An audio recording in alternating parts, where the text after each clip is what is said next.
Bien, como hemos mencionado, el formato general de la eficiencia se calcula o se representa en base a la cantidad de sentencias a ser ejecutadas, la cantidad de elementos a ser procesados y no necesariamente la cantidad de elementos que tiene una función.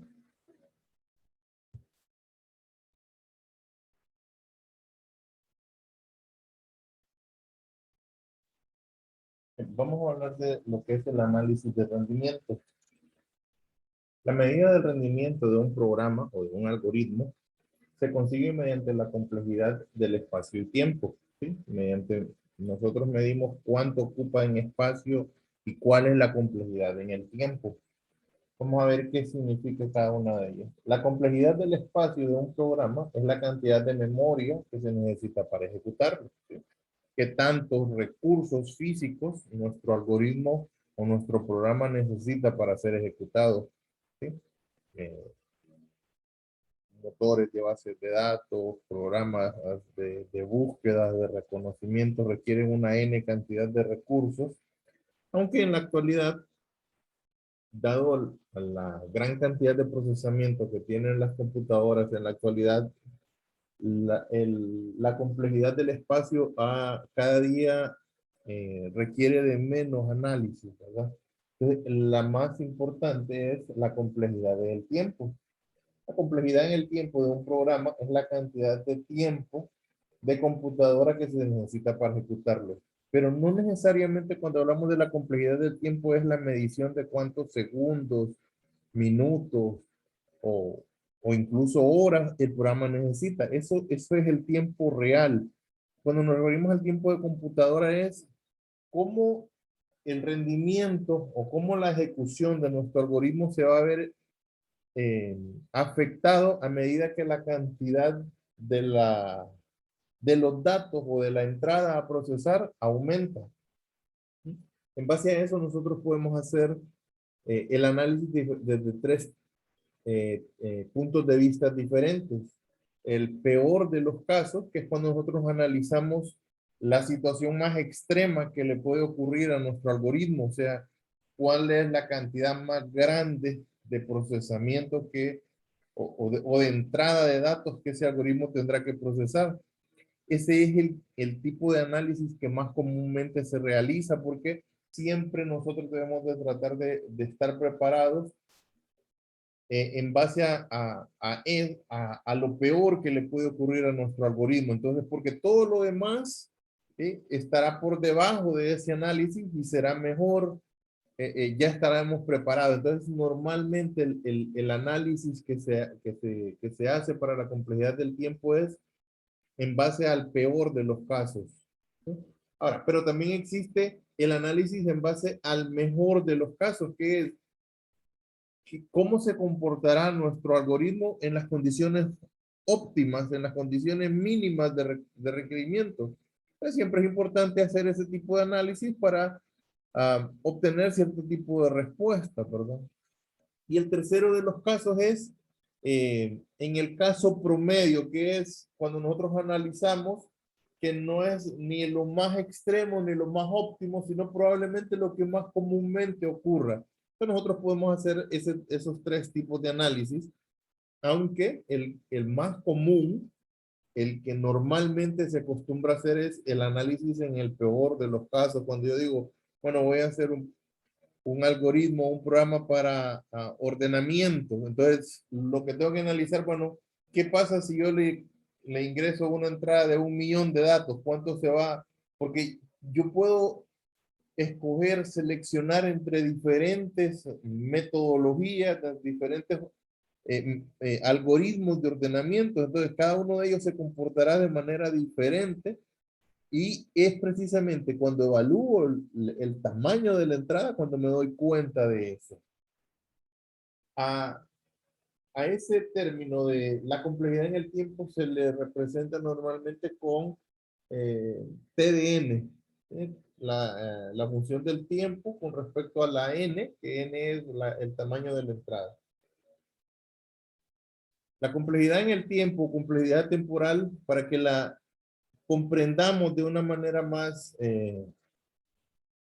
más sencilla, vamos a analizar un caso que es muy común, un ejercicio que es muy utilizado. Imaginemos que una persona tiene eh, un archivo de texto o un archivo en PDF o en cualquier tipo de archivo y necesita enviárselo a una segunda persona que se encuentra en un lugar diferente, digamos, en otra ciudad. Y se plantea tres posibles métodos de enviar ese archivo. El primero de ellos es mediante un servicio de mensajería. El segundo es mediante subir ese archivo a la nube.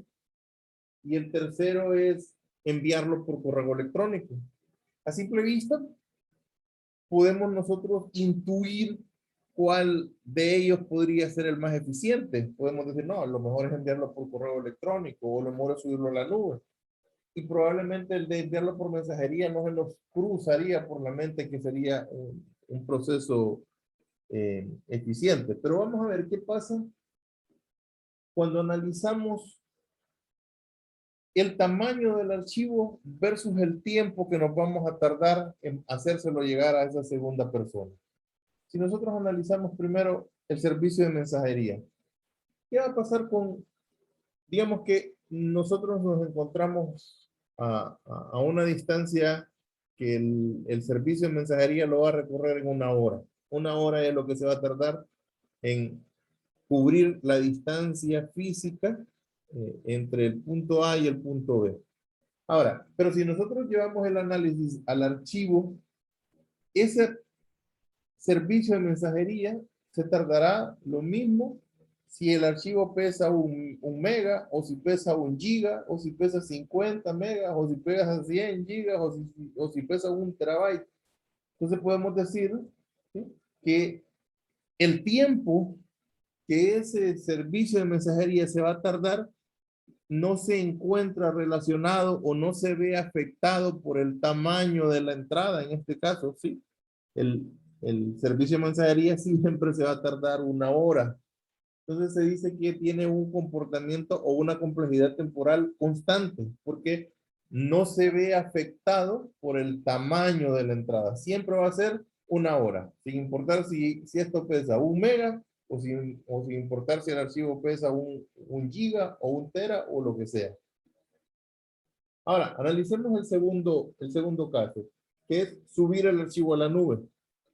A diferencia del servicio de mensajería, subir el archivo a la nube sí va a depender o sí se va a ver afectado el tiempo que nosotros nos tardemos, se va a ver afectado con respecto a qué tamaño tiene el archivo. Nunca va a ser el mismo tiempo que nos vamos a tardar en subir un archivo de 1 giga que subir uno de 50, de 100 o de 200 gigas. Entre más grande sea el archivo, más será el tiempo que nos vamos a tardar. Entonces, en ese caso, el tiempo que se tarda este procedimiento, ¿sí?, aumenta el tiempo a medida que aumenta el tamaño. Entonces se dice que tiene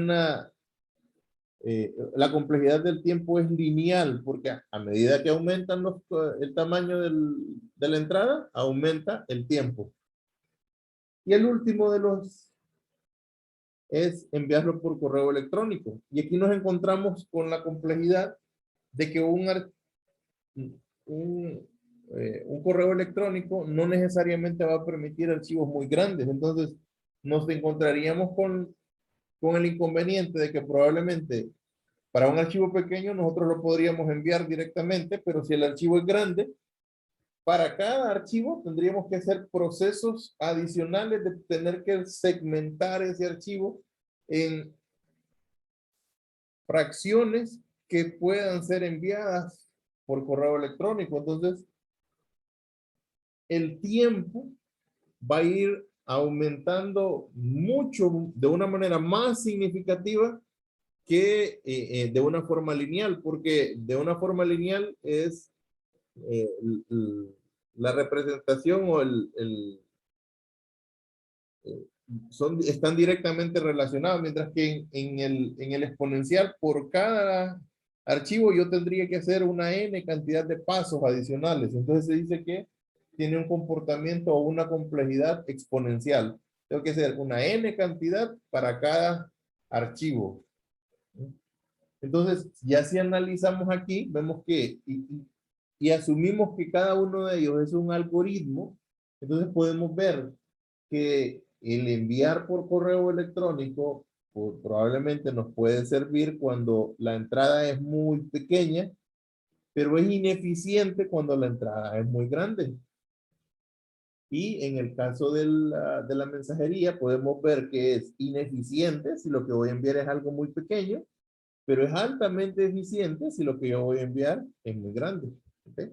Entonces, ese es el tipo de análisis que se hace a la hora de que se está analizando la complejidad temporal. Y vamos a verlo ya en una parte más práctica. Un análisis, eh, un algoritmo constante, que tiene un comportamiento constante. Bien, analicemos el caso de la función max value, que recibe como parámetro un arreglo ordenado, y esa función va a devolver siempre el valor máximo almacenado en ese arreglo. Entonces, para obtener el valor máximo almacenado en un arreglo, yo lo único que tengo que hacer es ir y leer la última posición del arreglo. Entonces, como podemos ver, sin importar si el arreglo, ahí tenemos el ejemplo de esa función, evaluando tres arreglos, un arreglo de 3 posiciones, un arreglo de 5 posiciones y un arreglo de 10 posiciones. Pero sin importar el tamaño, el arreglo siempre se va a tardar siempre va a ser un procesamiento, porque solo va a ir a leer siempre el último. Entonces es constante, entonces se dice que la O significa orden, el orden o la complejidad de ese algoritmo es constante, ¿sí? Porque no tiene que ver con la magnitud o con el tamaño de la entrada. En este caso, sin importar si el arreglo mide 3 posiciones o 3000 o 300,000, él siempre va a ejecutar solo un procesamiento, solo va a ejecutar una sentencia, que es ir a leer la última posición. ¿Okay?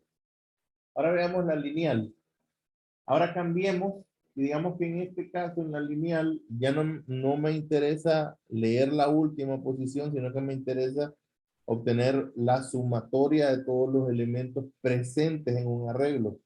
Entonces, en este caso sí, la función total eh, va a verse afectada por el tamaño de la entrada. En este caso, la entrada es un arreglo. Obviamente, cuando nosotros lo ejecutemos y le enviemos como parámetro el primer arreglo, esa función total, el for, se va a ejecutar 3 veces, porque son 3 las posiciones que hay en el arreglo, pero si le enviamos un arreglo de 5 posiciones, entonces se va a ejecutar 5 veces el for, y si le enviamos el de 10 elementos, se va a ejecutar 10 veces. Entonces, claramente podemos ver que esa función sí se ve afectada por el tamaño, ¿verdad? Porque tiene que hacer el recorrido dentro de todo el arreglo. Entonces, en este caso, el orden o la complejidad de ese algoritmo es O de n, porque el n, que es la entrada, afecta directamente al, eh, al rendimiento del algoritmo. Y por último del ejercicio que estamos hablando, del exponencial, que era el caso digamos, del correo electrónico. Tenemos un ciclo for dentro de otro ciclo for, por eso es n cuadrado. Si tuviéramos 3 ciclos for, sería n cubo. ¿Por qué es n cuadrado? Bueno, porque por cada iteración del primer ciclo for se va a ejecutar una n cantidad de veces el segundo ciclo for. Entonces, si el arreglo tiene 5 posiciones, probablemente él se va a tardar 5 por 5, 25. Si tiene 10, se va a ejecutar 10 por 10, o sea, 10 al cuadrado, 100 veces. Entonces, ese es el más ineficiente, ¿verdad? Volviendo al caso en este sería el hipotético caso del correo electrónico. Bien. Vamos a ver lo que son las notaciones asintóticas.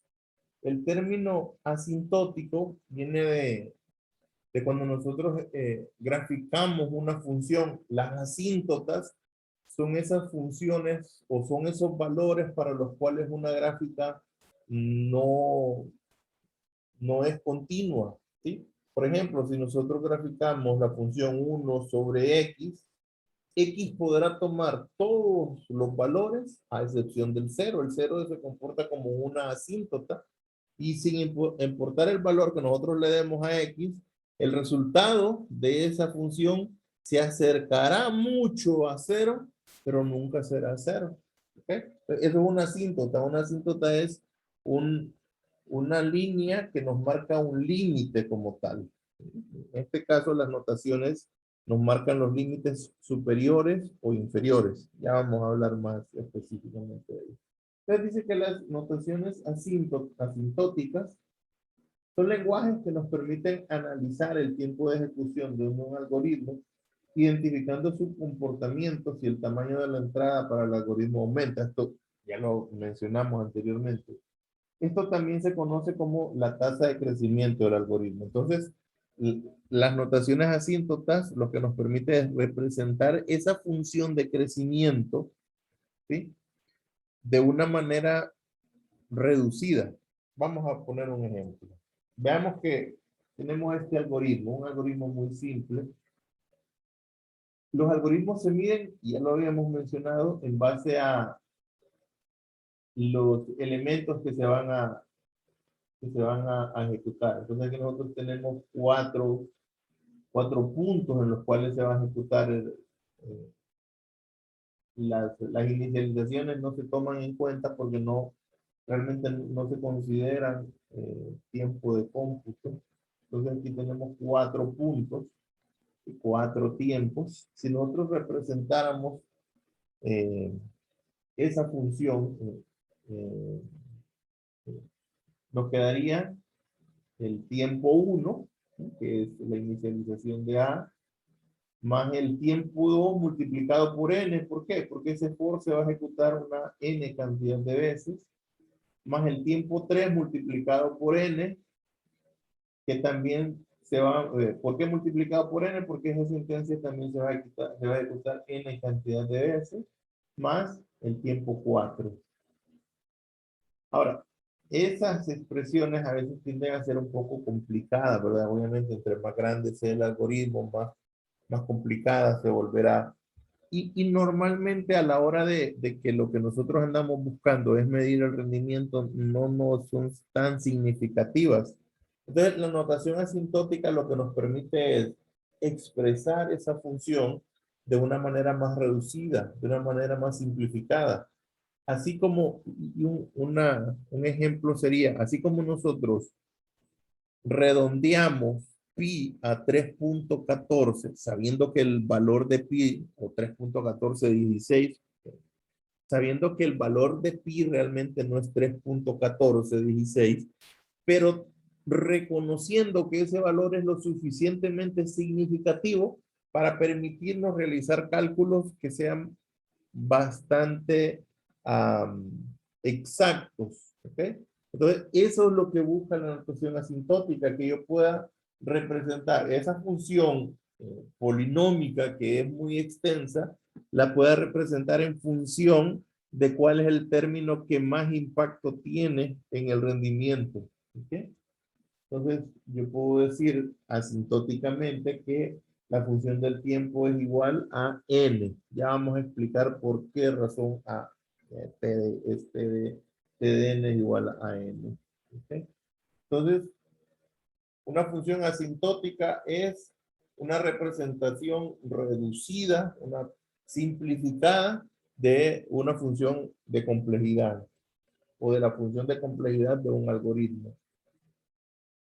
Existen diferentes tipos de notaciones dependiendo de qué es lo que se desea medir. ¿Sí? La primera, la que representa probablemente el estándar, es la conocida como Big O, que se reconoce como, o que se expresa como una O mayúscula, y entre paréntesis el orden o el nivel de complejidad. Y Big O representa el peor de los casos. Me representa una función de crecimiento que siempre será mayor o igual que la complejidad en el tiempo.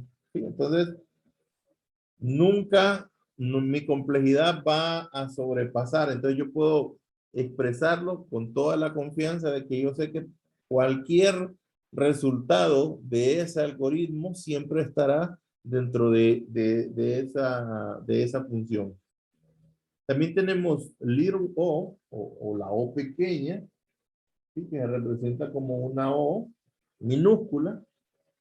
Y a diferencia de Big O, no me representa una función que sea mayor o igual, sino solo una que sea mayor que, o sea, una función de crecimiento que siempre será mayor que la complejidad en el tiempo, la complejidad temporal de la función. Está, bueno, Big O y Little O pequeña y O grande, se refieren a la parte que está por encima de la asíntota, ¿sí? O también conocida como la cota superior. Y omega se refiere a las funciones o al rango que se encuentran por debajo de la asíntota o la cota inferior. Entonces, digo omega, representado con letra mayúscula omega, representa una función de crecimiento que siempre es menor o igual que eh, la complejidad temporal. Y little omega, que se representa como la letra minúscula omega, representa una función que está por debajo o que es menor, no menor o igual, sino que solo menor que la complejidad temporal.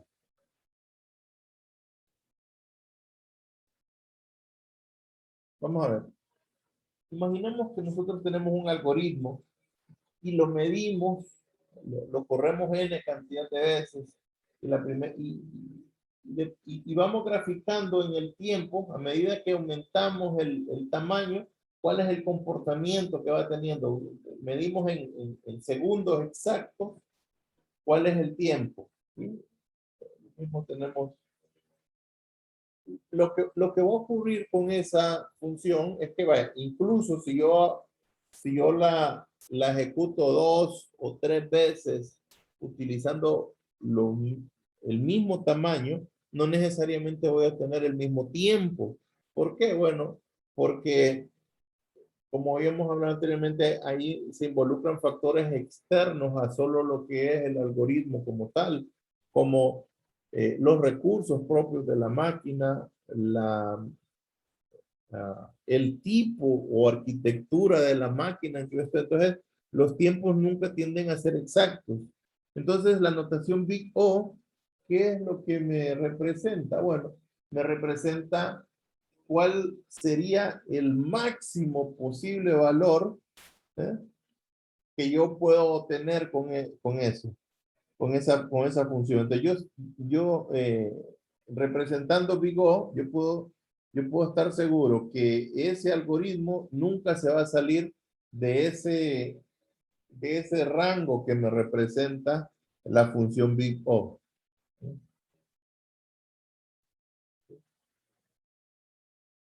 Entonces, los,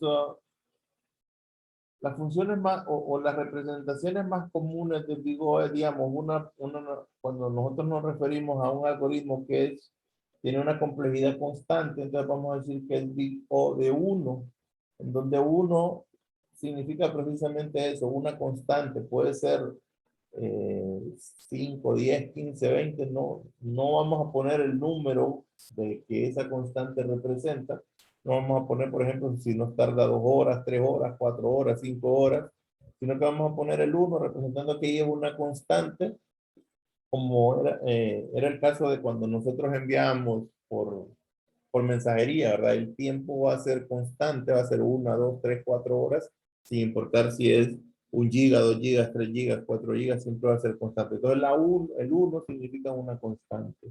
Las lineales son O de n, ¿sí? En donde ya vimos el tiempo va a estar directamente relacionado con el tamaño de la entrada. Logarítmico, que es O del logaritmo de n. Es cuando nosotros, por ejemplo, tenemos un ciclo y en ese ciclo, en lugar de ir aumentándolo de uno en uno, lo vamos dividiendo, por así decirlo. Entonces, aunque el ciclo for nosotros lo podamos tener, o el ciclo while lo podamos tener que ejecute hasta 1000, pero no ir ejecutando desde el 1, 1, 2, 3, 4 hasta 1000, no va a ejecutarse 1000 veces, sino que yo lo voy dividiendo o voy teniendo incrementos más grandes que hacen que mi ciclo se reduzca más, se ejecute menos veces que un lineal.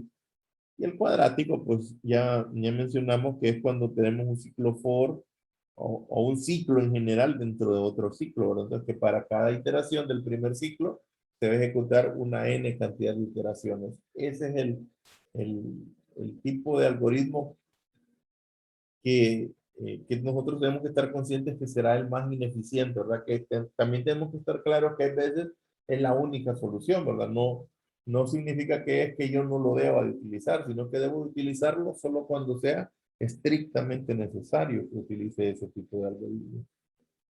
Bien, vamos a ver un ejemplo de cómo se calcula Big O.